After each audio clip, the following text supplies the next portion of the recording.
Hello students, today I am explaining the new topic, that is nomenclature of ketones. So here also we'll discuss the two namings, that is common naming and IUPAC naming. Okay, so common name is not universally accepted naming. So there are no main rules, just we'll give the common name based on the alkyl groups attached to the carbonyl group. Okay, so you can observe clearly to the CO group, two alkyl groups are attached here. So to the CO group, two methyl groups are attached. It is a dimethyl ketone. Now you can observe to the CO group, one methyl group and one ethyl group is attached. So it is ethyl methyl ketone. So according to alphabetical order, ethyl will come first, next methyl will come. Okay. So next we have two ethyl groups attached to the CO group, that is diethyl ketone. That means we can say here, basing on alkyl groups attached to the CO group will give the name to the particular ketone. That is about common naming. Okay, so now let us see IUPAC naming. So IUPAC naming has same rules like aldehydes naming. So already you learnt aldehydes IUPAC naming. Similar, we are having certain rules here. Firstly, we need to select the longest carbon chain containing CO functional group. So we should select the chain. Next, you should give the numbering. While giving the numbering, the CO should get the least number. So for example, I am giving the numbering from this side 1, 2, 3, 4. This side if you give the number, CO is getting number 2. From this side if I giving the numbering 1, 2, 3. So from this side it is wrong. Always functional group or CO group should get the least number while numbering. Okay. Next, replace the suffix E of the alkane with -one. So finally, after giving the numbering, you should replace the E of the particular hydrocarbon with -one. For example, it is, you can observe the chain of this compound. I am giving the naming now. Let us observe it.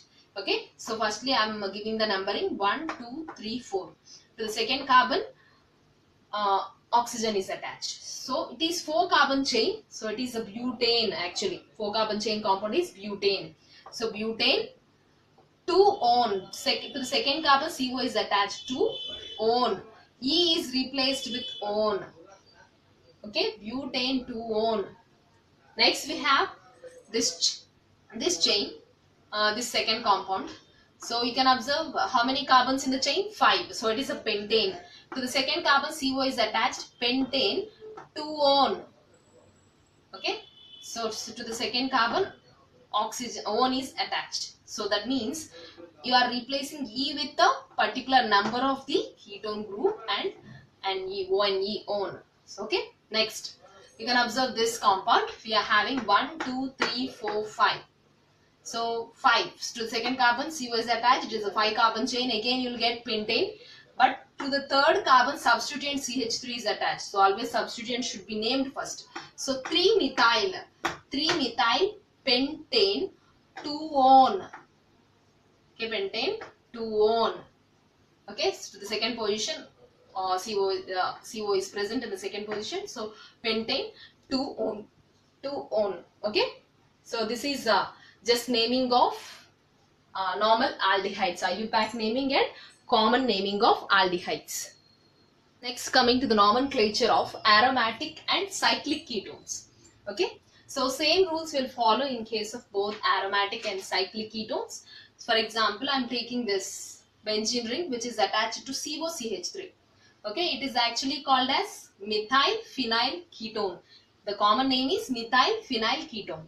IUPAC name, if I give the numbering to this CO as 1, 2.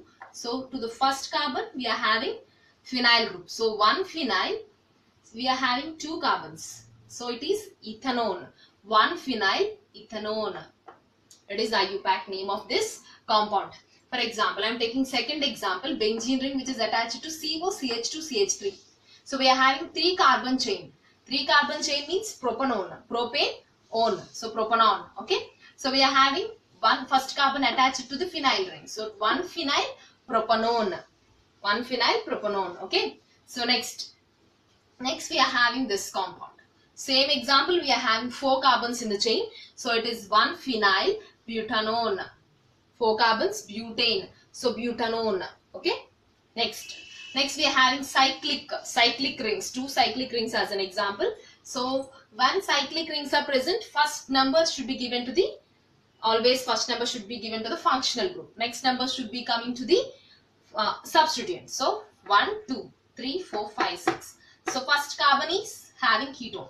So second carbon is having methyl. So 2-methyl cyclohexanone. It is cyclohexanone. Okay. Next we are having second carbon CH3. So it is actually cyclopentanone.